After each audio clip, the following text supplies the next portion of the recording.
So I am joined today by my friend and colleague, Rebecca Love, and we're going to talk about some topics that I get asked about a lot, topics that I think a lot about, and honestly, topics I talk a lot about in therapy. And that really centers around the persona that we create and use on social media platforms, the power and privilege and pressure that comes with being so vocal on social media and other outlets, and then the imposter syndrome that creeps in. And that happens, I think, to all of us. I know it happens to me. And I'm going to talk with Rebecca about how these things affect her, if they affect her, and how. And hopefully, we're going to have a frank conversation about these topics because I know I get asked a lot about it from nursing colleagues, especially. And I think these are important things to talk about. All right, Rebecca, thanks for talking with me about these different topics. I'm looking forward to it. And me too, Marion. I know this is going to be a really real conversation, and I know we've been talking about it for a while now, and I think it's just the right time for us to start having this conversation on a larger network. I do too. I mean, I don't know about you, but I get asked about these topics pretty regularly, and I try and be honest, but I don't want to scare people away, especially students. But I think like you said, it's about time we start talking about these things and sort of putting it out there because I'm sure we're not the only two thinking about these areas. 100%. And I think the truth is that we joke a lot, that we're trying to figure it out as we go. We build the plane as we fly it, which is 100% true. And then the whole idea of what perception becomes reality is something that I know we're trying to live, but then dealing with our own emotions of, hey, are we really the ones that should be doing this? And there isn't a playbook to what we're trying to build, which and I know we joke that, if somebody, we often do the opposite of what people tell us because we go with our gut on how to stand things up, right? So this is going to be a good conversation. Well, and that's what innovators do, right? Like there's no playbook. You're just going with what you think is the best path forward and hoping to lay a good foundation. And Absolutely. I am a huge fan of yours, and I think the foundation you're laying for nursing is, right up there. So I appreciate you having this conversation, my Well, friend. I couldn't do it without you. Are you kidding? And we're all trying it, right? Like the truth is the playbook that was written for nursing was something that, was contrived in a very unique and dedicated path of what you were supposed to follow as a nurse. And there was a group of us that just said, hey, I don't think I really fit that mold. And then when we tried to break from it, we recognized we felt even more isolated in doing so. And it was when we found each other that we said, okay, like if you're feeling this way, then perhaps there's more. And I think that's what we went on to build, was trying to find that community of us who said we see a different future for nursing. And more importantly, we see something different for ourselves than what the traditional roles always played out for with regards to the profession. Yeah, and I think that's where it leads into the conversation we want to have today, right? Like we had to build our own selves as leaders in this space. And in doing so, at least I'll speak for myself, created this persona of Marion Leary, innovator, nurse innovator, leader, whatever you want to put in there, that is me, is part me, but is also, I don't know that my family would recognize that Marion Leary, that the persona that I put on social media. And so I think it's really interesting. I'd love to hear your thoughts on how you see yourself apart from social media, but then also how you created the person you are on social media. Because again, I think I'm slightly different on social media than I am in real life, but not 100%. And there's, it blends. 100%. And I think you hit such a good point on that, Marion, which is I wonder if our families would recognize us. And I don't think they would. They do because they recognize that we're strong, independent. We probably at home are equally as fiery on topics that, we feel strongly about. I would think that, but the thing is that I don't think people know, right? Is you and I have both been married for long times. We both have kids, but we're not out there talking about being, a mother and a woman with kids trying to navigate nursing. Like, I think what we've done and what I found being very interesting on social media is I think that social media in a way for me has been about action, right? It's a way to take action and and you and I think by nature are sort of activists, right? Like we're not going to just sit by and watch problems happen. And I think on social media, that is the persona that we've sort of been able to create, is identifying issues that others may relate with and being very authentic about those issues and wanting to do something about them. But I don't know about you. There wasn't I don't think either you and I necessarily started out thinking that whatever we were putting out there was about us. It was about a cause, right? Like for Right. me, it's always been about nursing. I joke with people, I have no hobby. I live, breathe, and think nursing, right? And so I never went out with the intention of like, oh, this is going to be an influencer kind of thing. It was more like, here's the problems that are so inherently wrong. Somebody needs to do something about them. And gosh darn it, it's time that it was us to do something about it. But I don't know how you're feeling about that, but that's how I sort of see it. Yeah, I always see my posts and things I do on social media as education Yes. and activism, education and activism combined to like move the profession forward, move a cause forward, let people know that I also feel this way, and whether you agree or not, like yeah, that's my opinion on this. And I think in some ways it lends, there's power in numbers, and it lends credence to whatever topic you're putting out there and advocating for. And I know, I mean, and we're going to talk about this, the blowback you get from putting your opinions and voice out there. Not everybody's going to agree, and I learned a long time ago. I mean, I was a volunteer with ACT UP back in the day. I did a lot of LGBT AIDS service advocacy. Like, not everybody's going to agree with you, and I'm cool with that. Like, no skin off my back. I'm not going to change my views or opinions because I'm afraid of what others are going to think or say. Like, I'm authentically going to be me, and you're going to like it or you're not. And I know that is not everybody. Not everybody has the privilege to be able to do that. And we've talked about this because some things I can't say on social media because of certain roles that I have, but you have been able to do that, and you do that, and I respect you so much for that. And I guess I'd love to hear what your thoughts on like how that affects you, if it affects you, and what blowback looks like, if any. Yeah, no, I think, and Marion, you hit the nail on the head. Authenticity, I think, is what people really look for. And that's going to be the hardest thing that many of us are going to face when we go out on social, is that idea that to stay authentic and true to oneself, it's going to walk you close to the firing line on many different areas, right? And how do you not walk so close that you're actually going to get fired or lose your job, which I think is probably the fear that actually restrains most of us from actually speaking out on social media. And I'll never forget the post that sort of changed my stature on LinkedIn. A friend of mine was a nurse down in Philadelphia, had sent me a New York Times article on the state of nursing. And I remember she's like, we need to get this out there. And I remember I started typing this post about all the sins that were wrong in hospital systems. And I remember as I was about to push the button to send this post, I thought, this is the post that's going to get me fired.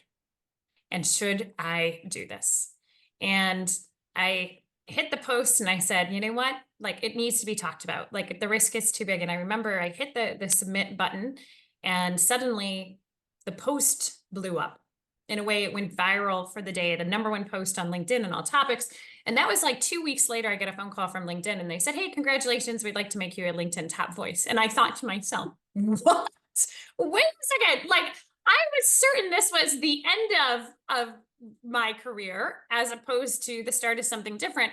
And I guess that's the message that I would say to everybody else, which is, you are going to get intense blowback. And I'm going to let you know that, there's been times that all of us have been called into the offices to say, you have to be careful who you're playing with. You're a representative of X, and therefore you can't speak on Y. And the thing that I've always thought, and I deal with my employers or people that I contract with, is I said, you know what, the truth is this is who I am, and as soon as we start restricting it, the reality is you want some of this my leverage or my opinion to rub off on your reputation. The truth is you got to take it all, and that's hard, Marion. Though, but what about you? Like, I know that you've had a number of platforms, but this is how it went for me, and it was hard. Yeah, I mean, I think I'm very lucky in that I work at an academic institution that embraces academic freedom. That being said, like I do oftentimes want to speak out about certain issues near and far, and will at times decide not to because I am not sure how it will appear to, X, Y, or Z organization that I'm affiliated with. Yeah. I hope that ultimately, if it was something critical, I'm pretty sure I would voice that, but there it's a fine line, and that's why like I feel for nurses who are at institutions that are being silenced, who want to speak out, but can't risk their jobs, which is why I think, I feel like we have these platforms and we have privilege, and I have to use my voice in that way as much as I can for as long as I can and as loud as I can, um, because others can't. Ah, that is exactly it, Marion. And I think that's what I think you and I see it as, right? We recognize that others don't have that privilege. And the truth is, if we can't speak out, then we definitely know something's terribly wrong. So we might as well use our platform so that we can represent the issues that absolutely the bedside nurse wants. Now, what you and I don't do is we don't talk on 10,000 different topics, right? So we're not activating. People write me all the time, hey, can you post about this? Can you post about this? And I've started to realize that the real impact that I have is there's one subject I know really well, and that's the state of the nursing workforce state, the issues that are driving it, that interest or not. And I think that when I stay true to some of those issues, that's where it's specialized. Now, like you, there are times that I get off on other tracks because I'm not only passionate about nursing, I'm very passionate about women's rights, right? I'm very passionate about elections and what's going on. And there have been times that I have veered off center topics that people look to me to, and those posts fall flat, right? What I realize also, and just some advice to other nurses out there building their social media profile is, you know, you can't be a jack of all trades and an expert to everybody, right? So pick a topic that you're passionate about and know you want to fight for and can do the greatest, because there isn't going to be anybody else out there who's honestly going to be able to go above you in that space, in a sense. And that's why you are so incredible in what you do around innovation, around the work that you're doing around scientists, nurses. And the truth is you're talking about a subject that you're building and knowing inherently. And that is what makes that unique. And when nurses start without, I think the question that we have is like, when nurses go out there to be on social media, you need to figure out what's your stance, what's the image you're coming forward on, and what is your bottom line. That for me, I'm always going to side with the nurse. I'm going to have conversations in other ways, but the reality is yeah, I'm probably not loved by a vast majority of nursing hospital leadership in this country, because I'm going to speak truth to the issues that are not showing that all the things are budding roses in all environments and in the state of nursing. So Yeah, and I mean, it's a great point. You have to pick your lane as much as you can, be an expert in the area that you're passionate about also. Like those are the two things, like expertise and passion. That's what makes for authenticity on social media. People will feel your advocacy, feel your passion, feel your your need to talk about whatever area it is that you're talking about. Which leads me to another question. I think, at least for me, I feel like, I play a role or character. It's the same thing as like creating this social media persona. As soon as I'm on, a Zoom call or about to give a talk, I feel like it's like an actor when they're about to go on stage, like something clicks and they are that person. I mean, I feel like over the years, I've become the person I created on social media in all these different areas when doing podcasts, when giving lectures. Do you feel like having this voice in these platforms and creating this, social media Rebecca Love has influenced who you are off of those platforms also? yeah, they're just like you, Marion, right? I feel like I take a deep breath every time before you step on, right? And it's sort of like you're pulling yourself up by the bootstraps and you're saying, okay, the reason where I'm at is because I've taken on really hard issues and I've stood strong on them. Because there's a lot of pressure not to. There's a lot of pressure. There's a lot of comments behind the scenes that make you doubt yourself or make you feel, and this is the topic that I think we are harvesting on, that you're an imposter. Like, Yep. why you and why are you qualified? I hear that all of the time from people who are like, Rebecca, why are you qualified to be that person? And that took me a long time to get over.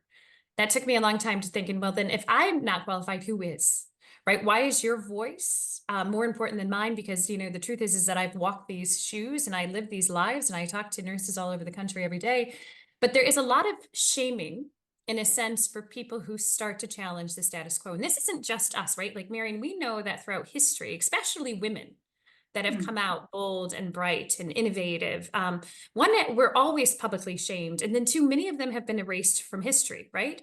This Yep. is something that has, and it's very specific to gender dynamics, and it's very specific to our profession, nursing. If you look across the history of medicine, right, like nurses have been written out of the history books for the last 100 years.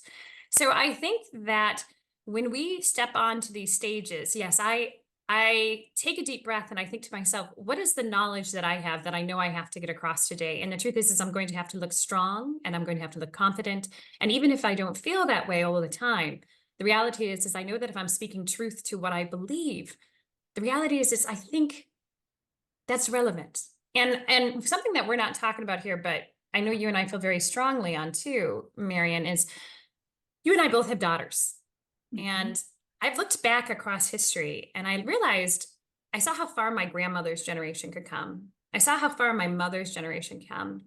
And I look at our generation and I still see the struggles of how far we're trying to come, both as a profession, as women, as mothers, and realize I'm doing that so that hopefully the next generation of women and potentially future nurses don't have to fight quite so hard to feel like their voice is equally as important as others at the table. Because right now we're not.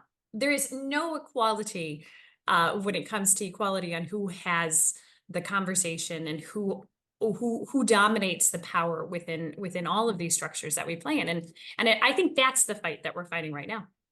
Yeah, I totally agree. And I am sure your daughter is the same as mine when it comes to one, admiring and noticing the fight that we are fighting, but also my daughter has risen up to be a powerful voice as well. And as a parent, there is nothing I want more than for her to be able to use her voice in that way and have the confidence to do that, because it took me decades to get Yes. that confidence. Never at 18, at her age, would I have had the confidence that she has to do what, and speak out on things that she speaks out on now. So, Yes, yes. And I mean, honestly, I look at the generation of women and young women coming behind us, and they're already so much savvier, right? They know their persona, they know who they are. Like the amount of influencers on social that are out there that are women are really impressive, and they're owning their space. And the question is when is it going to be the breakouts of those women who've sort of gone from being influencer for product endorsement to influencer of ideas that's going to drive forward society so that society as a whole is better? And I think that's where we play, because you and I aren't on Instagram, right? I mean, maybe you are, but we're not out there making TikTok videos and doing these right. things. We're trying to host really important conversations that we find will reach an audience that otherwise has not engaged with nurses professionally at scale. Yeah, and I think that generation is getting there. And I think that brings me back to social media and imposter syndrome. Like social media, for good or for bad, and it has given people, young people, women, all of us, this space to explore our own voices, to build our own confidence and power, and to then use it. For me, social media is so helpful because I am much better when I have a chance to think about what I want to say and put pen to paper, as opposed to going out live and speaking about some of these issues. And so I think social media is building a lot of that confidence for some of us who otherwise wouldn't feel like we could do that, would have that imposter syndrome that would stop us from doing that. Yes. And I think, you know what, I think also you made a very interesting point, right? When you started that, without the platforms of social media, right? That would there have been a place for us, right? Would there be as many women representing issues or nurses representing issues? Because one thing that social media does is sort of democratize access to the universe in a way that traditional media never did. And so Mhm. the narratives are starting to elevate, and in good and in bad ways. We're seeing this through the where this can be used for bad. But I'm hoping that at some point in time, we're going to see, we're in this experimental generation of what social media can be and what is it's going to do to our society. And I think where I look at you and I and some of the nurses that are out there, I feel like they're fighting for light and truth and honesty and a better world, as opposed to divisiveness and issues. And I think those are the things that social media allows. But to your point, how you engage on it can give you the confidence you need to become somebody that you otherwise wouldn't have, because you're getting this positive feedback cycle. Now you can get a terrible feedback cycle. And what I would just tell you is there are certain platforms I've totally come off because I was like, you know what? This was a dark hole of like despair. I'm not, I'm not going to be there. I don't have time to deal with all that negative energy coming my way. So what I would say to people is find the space that doesn't make you feel terrible about yourself. And if you're in some space that everything is dark, get yourself out of that. Like get yourself out of that space, because negative energy begets more negative energy. And you really need to be in places that you're going to, inspire others to be better with each other. Yeah, it's a great it's a great point because I mean, I was on Twitter. That's where I started my whole quote unquote influencer movement. And I am no longer on Twitter really. And Me too. have moved over to LinkedIn, which is a much more collegial, supportive environment, and it's so much better for mental health, which is another topic I want to talk about. You know, Yeah. because using your voice and getting pushback constantly can take a toll. Mhm. In addition, as you're creating these social media personas, you're only putting out there what you want people to see. And so no one knows what else is going on behind the scenes for you. Like I said, like I play a role when I, get on Zoom calls or I do talks. You know, there's a lot of other things going on that people have no idea about. The mental and physical struggles that everyone goes through. And so, Mhm. I think I'd love to hear a little bit about what that's like for you. I'm happy to share some of my mental and physical struggles over the past couple of years that most people have no idea about, because we create these personas that, everything's all good, which I It don't was think healthy or helpful either. And I've tried to speak out more about it, but you know, Yeah, here we are. same here. I think, Marion, I think to your point, everybody has things we don't know that are going on behind the scenes. And the truth is I think sometimes people, they create these images of us, you and I, as being Mhm. super successful financially, totally fit, rising in our careers, and it's only going in one direction. People say yes to us. We're invited everywhere. People love us. No, not, I wish to say that was the reality of all of our situations. But even just like I had seen you start posting the beginning of this year, I started to reflect a lot on the posts that I was putting out there and talking about the things and the struggles that you overcome with, like still feeling that you're failing in parts of your life, because you know what, the truth is you can't do everything well. And so being a mother, a wife, a career person, like your own personal passions, your own dreams, the truth is that, all of us have gone through times when our marriages have, maybe not everybody, but marriages have been challenged. When our kids hate us, like I hate to say it, like I have two teenagers and an 11-year-old, and I feel like I constantly am falling on my face with them. So hence why I'm not the one out there giving parenting advice, because I truly cannot figure that out. I joke with my kids all the time when they tell me that I talked and lecture them too much, that I'm like, people pay to hear me speak. You should be grateful.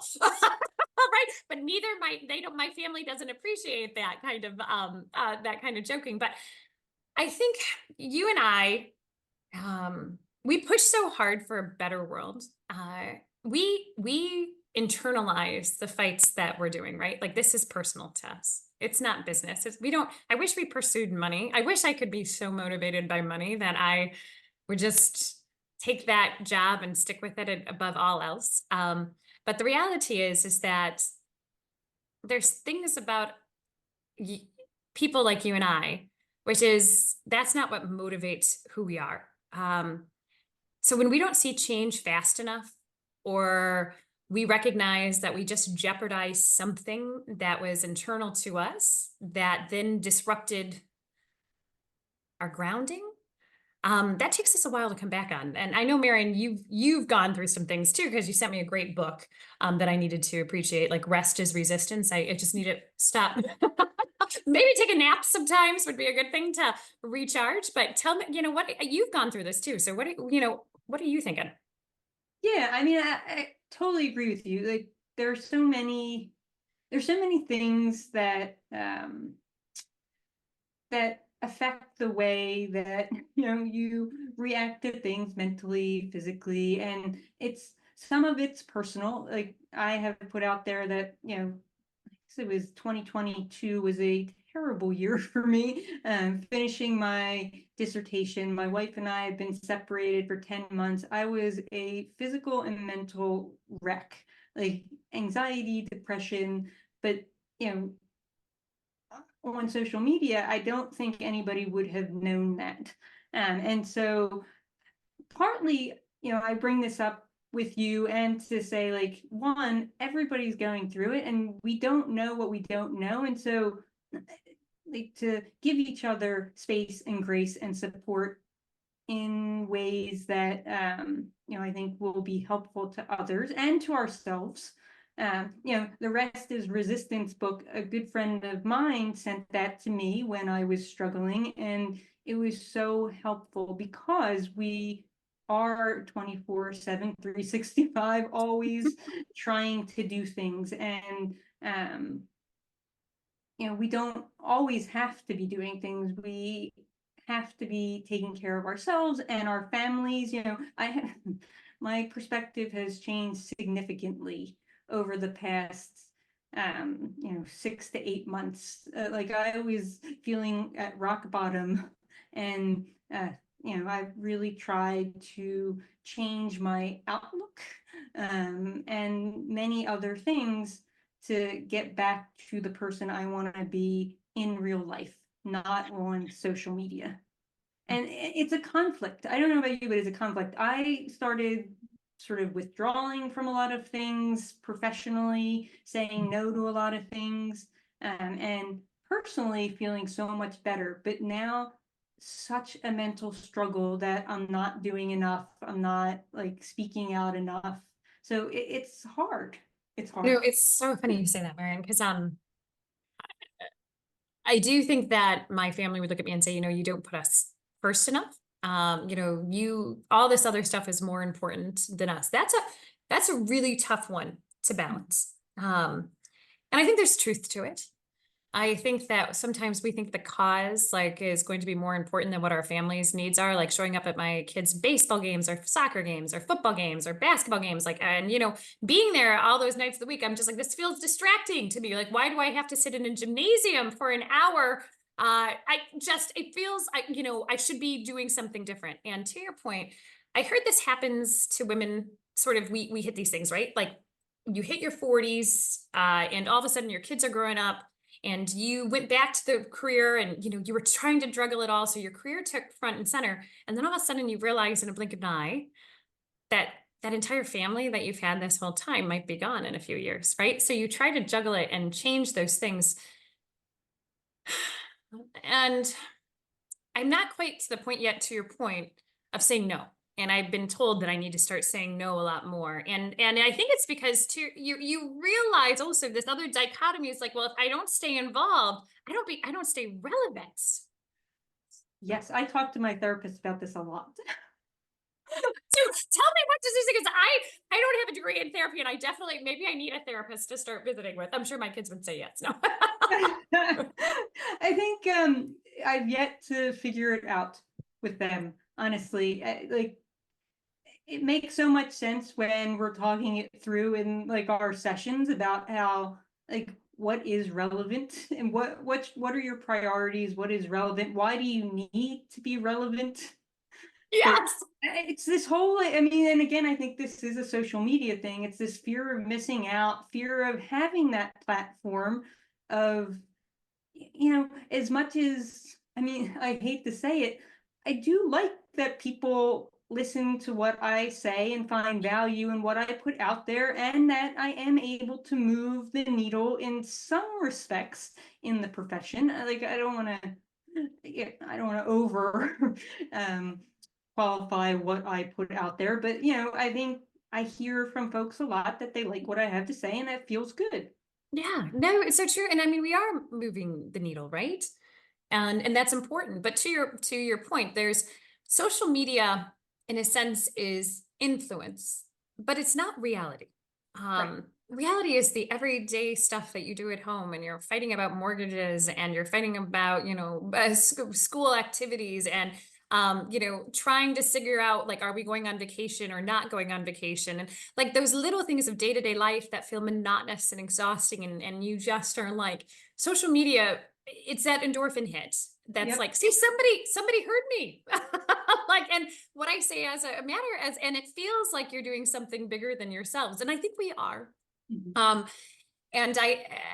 And I also think what I've also come to realize is people are like, or like sometimes I don't use the word influencer ever for what I do, because I don't think I influence, like, it's not, I would hope, and I think that's why people like what you say too, is we're really trying to expose a light. And we don't talk a ton about ourselves on social media, right? We pick an issue and then we try to put it out there.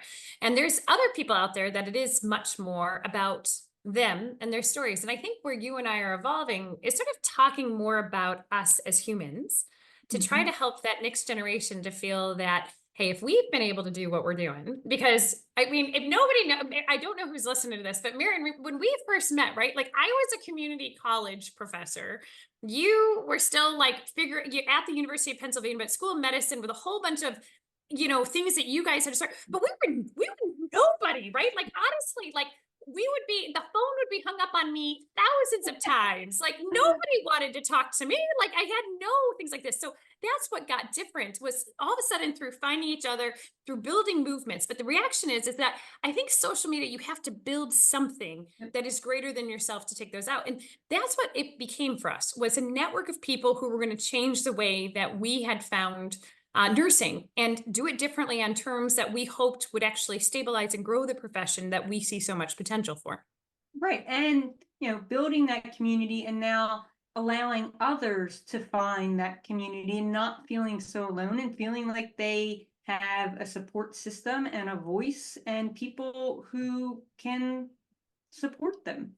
Yeah, like, I mean, that's why we started SONCL, right? The Society of Nurse Scientists, Innovators, and Entrepreneurs and Leaders. You and I have primarily moved on from that organization, but it is still thriving within that space for others to find each other. And we've now shifted on to other initiatives that we're trying to grow and expand, and not give up. And I not give up where we are, but we've seen it happen, right? We've watched the generation that was before us slowly stepping back and retiring. And the Mhm. weird feeling is, Marion, is just like, all of a sudden, I'm like, when you made that post the other day, like, hey, you're OG. And I was like, oh my gosh, did they just call us old guard? Because I still see ourselves as like the young people in this movement of trying to do things. And all of a sudden, I'm like, oh my God, you're right. Like, soon we are going to be the old guard. Like, I talk to so many nurses now in their 20s, and I'm like, oh my gosh, like, you guys are it. Crazy, right? Yeah. Crazy. Darn it.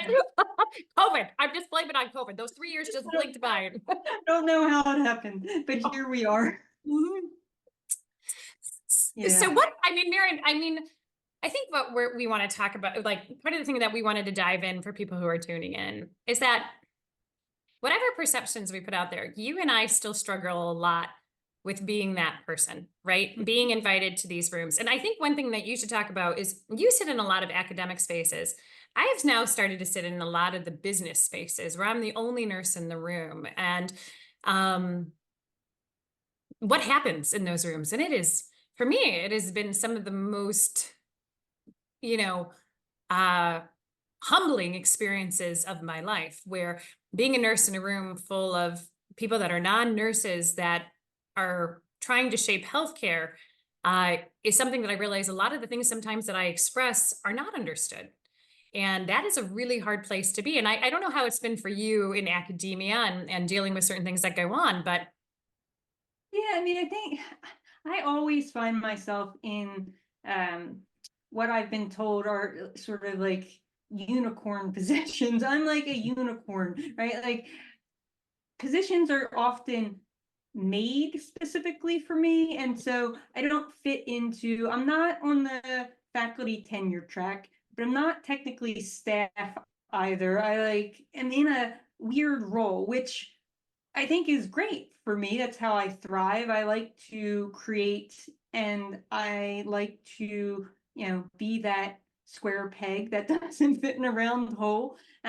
It comes with positives and it comes with negatives, right? I think as all positions do, like you're saying, like it's not always easy. Um, sometimes it can lend for my voice not to have the weight it needs in critical situations.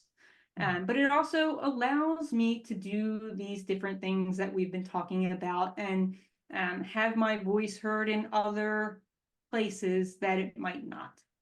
you know what? That's actually such a good list because honestly, I've sort of been in the same role, right? Like people call me up and they're like, "Hey, we'd like to hire you as a single contributor," and I was like, "What exactly does that mean?" And then I realized, hey, if I'm putting into a specific role with specific things, I'm like, "You're right. I much rather like give me the freedom to create and challenge the status quo and break through walls." And I think then the people that might be tuning in, they're going to ask us like, how did you find those roles? And I think the truth is we didn't find them, we just started creating things to happen, right? Like when we couldn't find events that suited us, we started to host our own events, right? And then it attracts others, and then we continued to talk about it on social media, and suddenly but here's some things on that you may wonder, how do I engage on social media? That's a way that's going to grow us.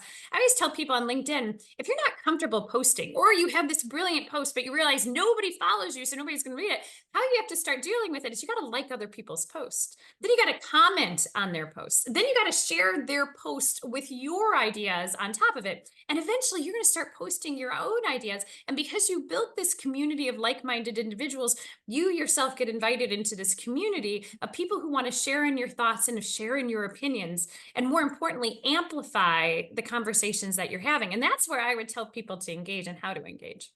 Yeah, I mean, it's all about engagement. That's the whole point of social media, is to have find the people that you want to engage with and then make sure that you're interacting with them. And yeah, like you said, using your voice. I will say the other thing I think is really helpful, and I've said this from the beginning, is to have a buddy. Like if you're not sure if what you're posting on there is going to quote unquote get you in trouble, or maybe taken the wrong way, or you're just not sure, have somebody you trust that you can run it by. I still do that. My sister is my go-to for this. And she doesn't always understand what I'm talking about. She's not a nurse, but she can tell if it's clear or could potentially make someone uncomfortable. And then you might want to rephrase, or you may not want to post it at all, or, it'll at least give you a sounding board, especially when you're first starting out and if you're unsure. Yeah, and I do this slightly different. People ask me, how do I get away with posting the information that I post, right?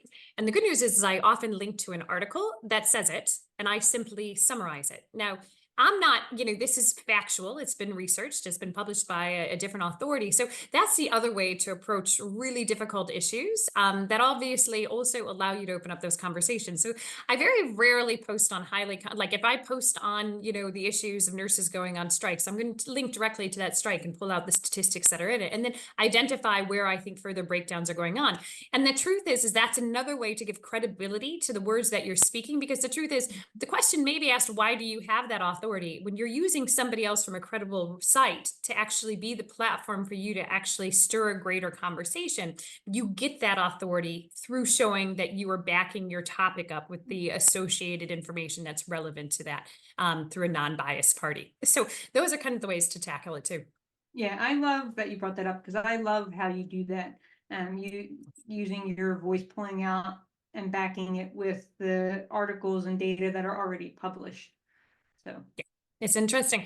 So I think, if we're looking at social media as it's coming down the pipeline, Marion, Like, what advice would you want to give to people that are out there that, you know, our nurses out there, let's be honest, they were us not too long ago, right? Like, not sure who we are, wanted to do something bigger, but nobody would take us seriously or give us a chance, in all honesty. I think that was the big thing, is like somebody to give us a shot to prove that we could do something with our lives.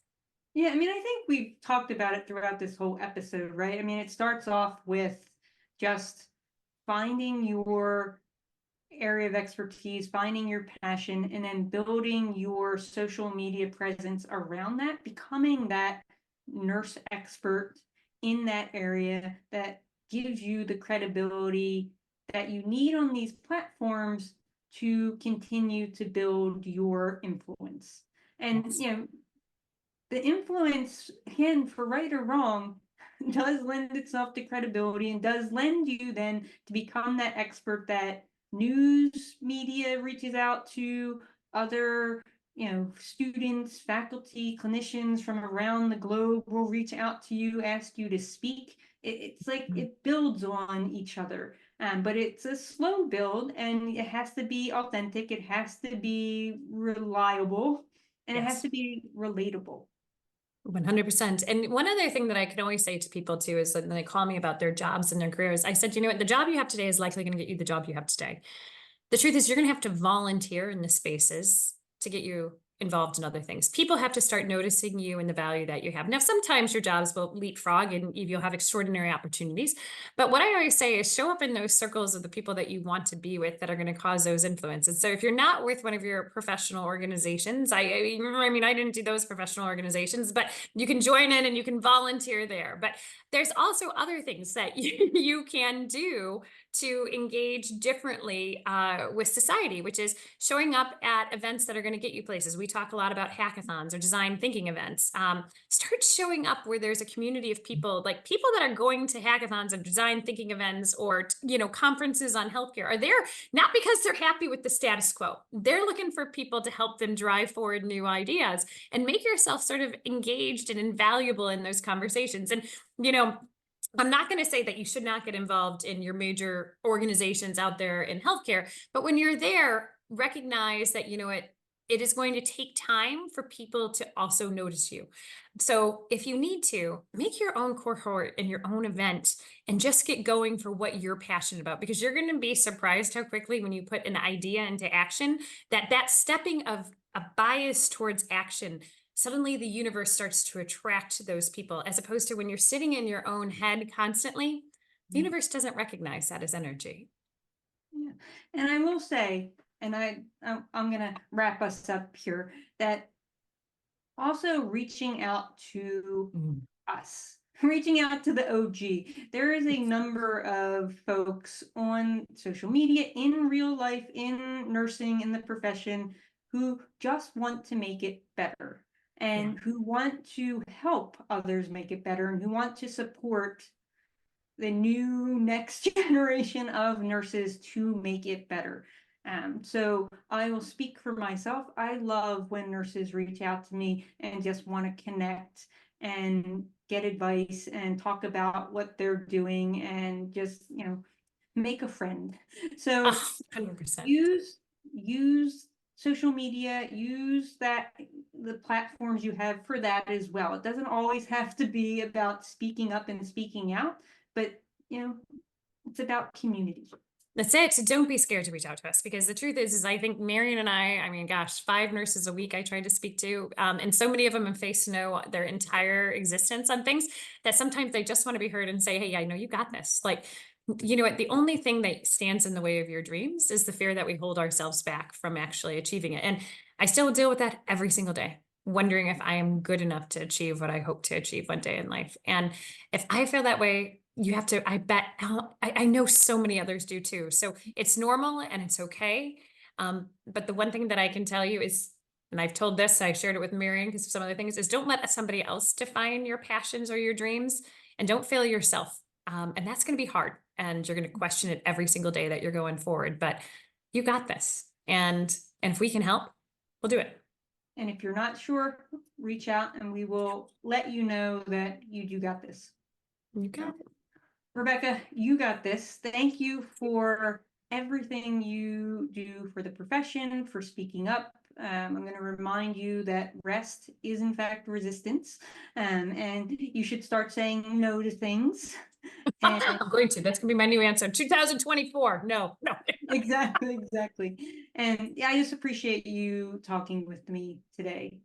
Hey, I don't know where I would be today without you, Mary and Larry, in my life. Same. And I think that the world is going to be better because of the work nurses are doing and the platform that you're leading. And so thank you for having this conversation with me. And if people have questions, they should reach out to us, and we'll see if we can have any more real heart-to-hearts in the future to address those issues that other nurses wish we would talk more openly about. I would love that. Thank you.